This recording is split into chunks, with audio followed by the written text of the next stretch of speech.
Welcome back. We are having our second conversation for the morning, and it's all about Children's Parliament 2023. We are joined by three representatives to talk about it. We have with us Maria Contreras, and she is the Chairlady for the National Council for Families and Children. Also with her is Stephanie Daniels, and she is the Public Relations Officer with UNICEF. And we have a young representative here as well, Claire Alamilla, and she is a child parliamentarian for SCA, and she will be representing Honorable Alvin Bengouche. Good morning, ladies, and welcome. Good morning. Thank you for having us. I am always excited to talk about Children's Parliament. I remember when it was first launched here. Of course, we were able to see the live stream of it as well. So I'm really looking forward to 2023 Children's Parliament. Let's talk about where the concept came from and why it was important for us to have this initiative. Mm-hmm. Either one of you. All right, so the National Children's Parliament is becoming the signature event of what is World Children's Day, which happens on November 20th.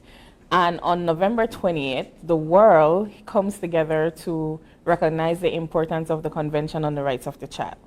And so one of the important pillars of the convention is the right to participation, which speaks to the fact that children should have the opportunity to be a part of decision-making processes and to have their voices listened to and factored into decision-making.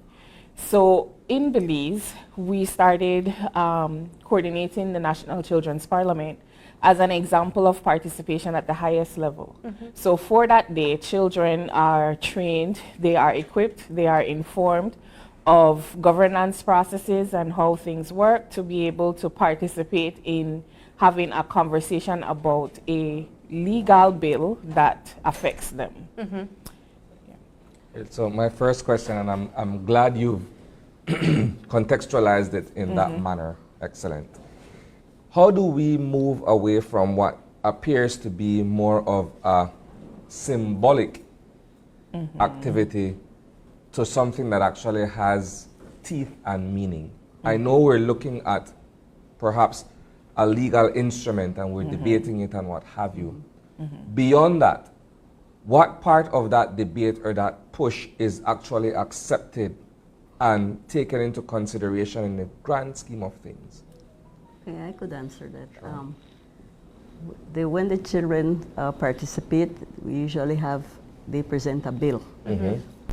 That's their opinion, the way they see it, and what we must do is Article 12 of the United Nations on the Convention of the Rights of the Child states that we are to listen to their opinion.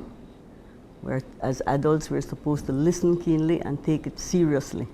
So the serious aspect of it is that when they present the bills, that we take it to the relevant ministry so that then we can tweak the laws, put it into legislation, and in that form, then we know that we're taking it seriously. We had for the year before, we had crime as one of their main topics. Then we had education. And so those are being looked at by the Attorney General's ministry. But as you know, legislation must be aligned with other legislation. So it's being looked at now, and after that is being put forth, it will then go over to Cabinet and sent over to the House of Representatives for it to be enacted in law. So we do take that into to a different level. We're not going to just leave it that it's a symbolic gesture and we just move on, and it's for a show on that day and everybody's happy, and no, we want to take it very seriously. Yeah. So we were looking at the screen just a moment ago, and we saw 2019, where the children gathered together and they were presenting their bill, as mentioned. Is that an example then of something that was considered and made into law. Could you speak about the ones before, the child parliaments before, that was considered and taken seriously? I can't speak of that because I wasn't the chairman at the time. Stephanie, are you aware of the... So to date, there are 2 bills that have been tabled through the National Children's Parliament experience. The first one looked at criminalizing engaging children into criminal activity, because the data had shown that a lot of the crime committed involving that children are involved in, they're recruited by other adults. And then the second bill looked at vocational education and allowing it to be mainstreamed and kind of destigmatizing vocational education and allowing for accessibility to everybody, because as we know now, skills are equally important as your academics, right? I know both with the leadership of the NCFC have been presented, as Ms. Contreras mentioned, to the Attorney General, and there's a process to adjusting and enacting these bills. From the conversations shared with us from the updates, what we have learned is that the first bill, there are stronger legislations, and so they're looking at the legality of it and how to make it to not reduce the penalties that already exist. So there is some back and forth conversations happening there, and similarly with the education bill. So these things take time. We want them to be done the right way to ensure that children are protected when these bills are passed. But I think what we can highlight about the Parliament beyond it, beyond the bills, is that the experience in itself is also important, right? Because we often talk about, we're going to have election year next year. We often talk about the youth vote and how young people should get engaged in politics. This is a step to that. You don't, become educated at 18 about politics and how governments are run. That takes us cultivating an understanding of what is civic pride. Why should I be interested? Why should I watch the news? How do I research and listen to what my leaders are saying and make sense out of nonsense, as we would say in Creole? So the Parliament establishes a practical experience for these cohorts of children to have a deeper understanding of parliamentary procedures, to be able to see the governance process from evaluating the situations in their constituency, looking at what are some of the issues they want to address, formulating a bill, going to the House and negotiating that bill. So all of that experience helps them to understand the importance of governance and how Belize is governed. And that in itself is a success to the Parliament. And also meeting these leaders as well. Yes, Let's get clear in on the conversation at this point. You're a youth parliamentarian. What are you looking forward to in terms of the conversation to be had? I'm looking forward to building my public speaking skills because I'm a little shy, so I want to build that up. I'm looking forward to my skills being. Let's talk about how the cohort of students are selected. There's actually a call, and this is why we make sure every year we come and open your eyes and make sure everybody knows that the opportunity is really there for everybody. There's a period where the application process is opened and you apply. There's an application form, you fill it out, and then there's a screening and vetting that's done by a steering committee and a technical working group. So it's NCFC. This year, the Ministry of Education is also a partner. The Special Envoy is a partner, UNICEF, naturally, as well as the Department of Youth Services and Restore Belize. So all these organizations come together because they recognize this is an opportunity to build civic-minded children, right? So they come together and they deliberate on, ensuring things like accountability in terms of who we select, young people who demonstrate that they can take the opportunity seriously and they will put in the work. We make sure there's diversity so that it's not all Belize City. There's somebody from every district. We look at things in terms of they also submit their own call as to why they want to be a part of it. So motivation, what motivates them. And so it's a rigorous process that is undertaken to select these candidates. So understanding the selection process now, Claire, I want to ask you, what is your preparation like to be a parliamentarian now that you know the child parliament is about to take place in November here? The way I'm preparing? Yes. To learn my speech without flashcards or just have a good memory and to revise and refresh everything. Okay. What got you interested in becoming a child parliamentarian? So there was this call, as Stephanie mentioned. What sparked your interest to say, well, I want to participate at this level? I saw it last year, and a couple of my friends were past parliamentarians, and I saw that they enjoyed it, and I watched the past house, and I was really interested in it, and I'm really happy that I got in. So you said that you have to learn your speech and you're trying to not use your flashcards. How do you go about preparing your speech? What is the research like? It's a long process, but at the end it's successful when I have it sounds good and I'm happy with what I have. Do you have any mentors with you guiding you on how to prepare your speech, how to do your research? I'm a science major, so I have background in research, so I don't really have mentors, but I know what to do. So. Okay. Just to add that there is we've developed a curriculum. So when it comes to how they're prepared, there is a module that guides us. So we know the basics that they need to understand in terms of first the convention, right?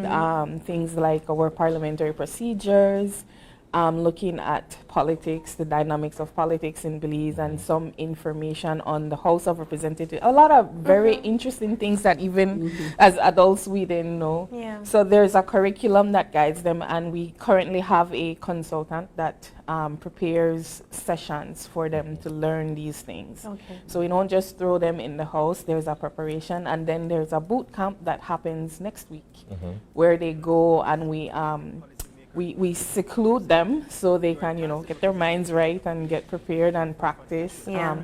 And they write their speeches themselves. Yeah. They do the research themselves.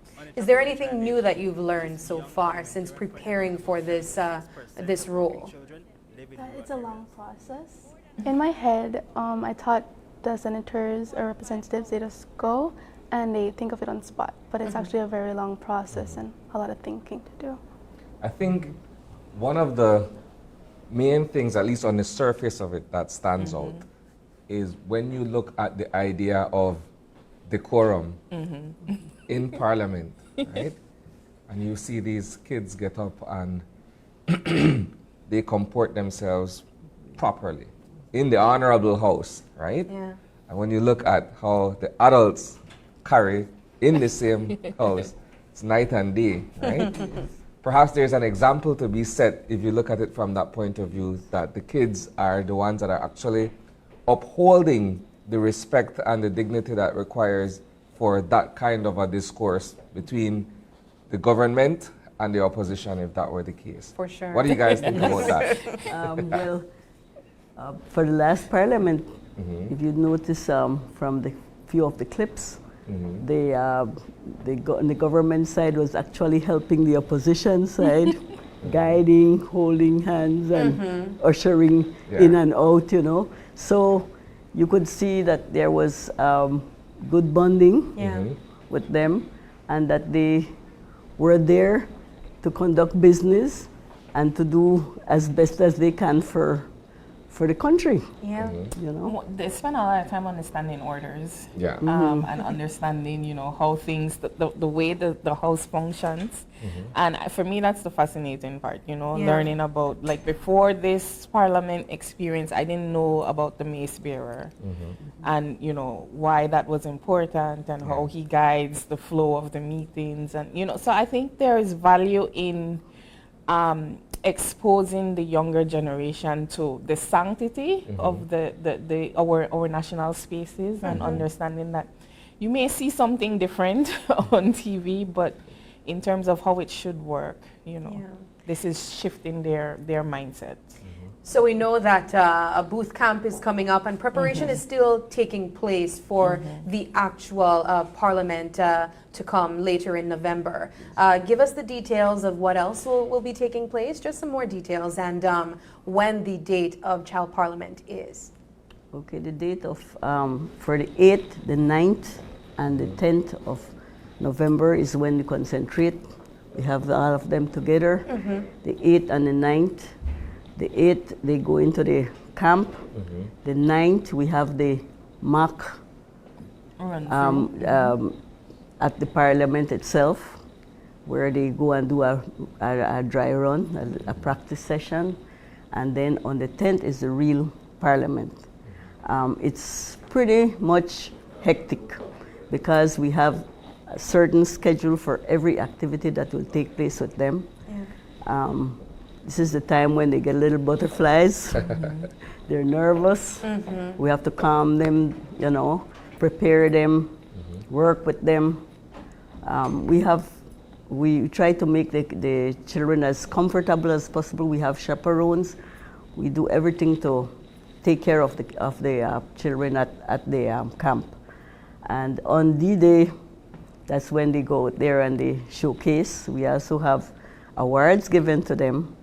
We have a set of persons who are out there doing a little assessments, and then they're given awards for their performance. So it's very much interesting, and you could see that the youth parliamentarians are very much engaged and want to do well. So we encourage them at all times to do well. And to continue. We don't want them to just fall behind. You know, once you're in the Parliament, then you're supposed to be active, continue to be active.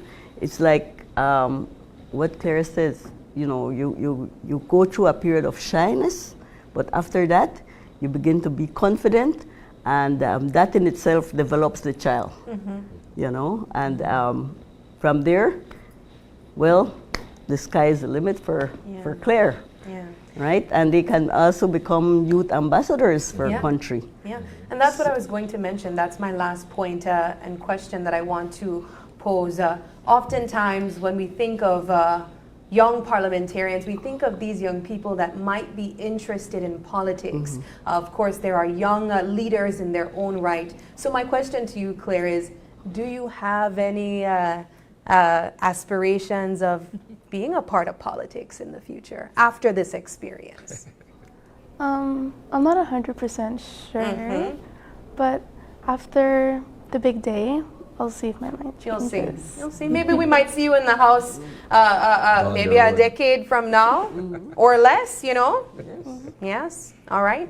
Well, ladies, thank you so much for joining us. Do you have any last words that you would like to share with the public? For me, tune in on November 10th. There will be a special OIE show at the foothills of the National House. So you can meet some of the parliamentarians before the actual meeting, and then you can also learn more about the process, their experiences, and so forth. Wonderful. Thank you so much for joining us. Yeah, well, I'd just like to thank a few people who are making this possible. Sure.